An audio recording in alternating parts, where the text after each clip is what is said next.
एक राजू नाम का लड़का था। वो अपनी बहन रेशमा को मोटरसाइकिल पे अक्सर कॉलेज में छोड़ने के लिए जाया करता था।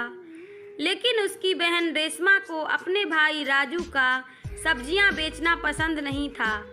इसीलिए वो राजू को कॉलेज के पास नहीं ले जाती थी और रास्ते के बीच में मोटरसाइकिल से उतर जाती थी। एक दिन रेशमा को उसकी एक सहेली ने पूछा, तुम्हें कौन छोड़ने के लिए आया है? रेशमा ने कहा, कोई नहीं, ऐसे ही। तब सहेली ने रेशमा से कहा, क्या ये तुम्हारा बॉयफ्रेंड है? तब रेशमा ने कहा, ये मेरा भाई है। रेशमा घर आकर अपने भाई राजू से कहा, आप कल से मुझे कॉलेज छोड़ने के लिए नहीं आएंगे, मैं अकेली चली जाऊंगी। सभी कॉलेज में मेरा मजाक उड़ाते हैं। सब्जी बेचने वाले की बहन कॉलेज में पढ़ाई करती है।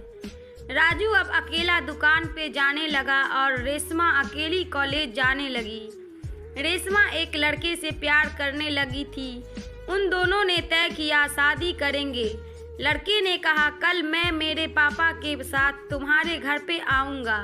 तब रेशमा ने मना कर दिया और कहा, तुम्हें तो पता है मेरे घर की आर्थिक परिस्थिति अच्छी नहीं है, मैं कल मेरे भाई को तुम्हारे घर भेज दूंगी।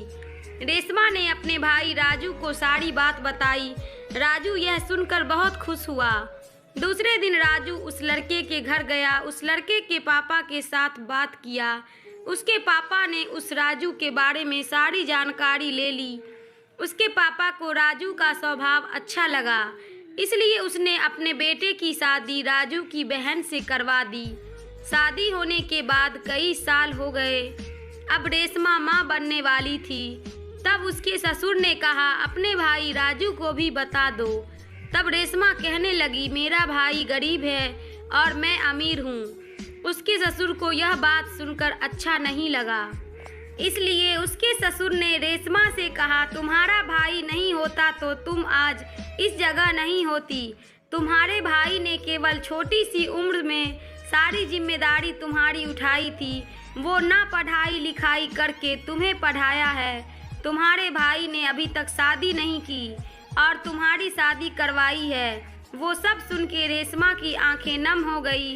रेशमा तुरंत अपने भाई को मिलने के लिए चली गई और भाई से माफ़ी मांगी और भाई को कहा, आप मामा बनने वाले हैं। भाई बहुत खुश हुआ। बहन ने अपने भाई को राखी बांधी।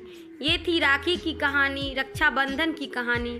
अगर आपको ये कहानी अच्छी लगी हो तो हमारे वीडियो को लाइक, शेयर एंड मेरे चैनल को सब्सक्राइब करना बिल्कुल ना भूलिएगा।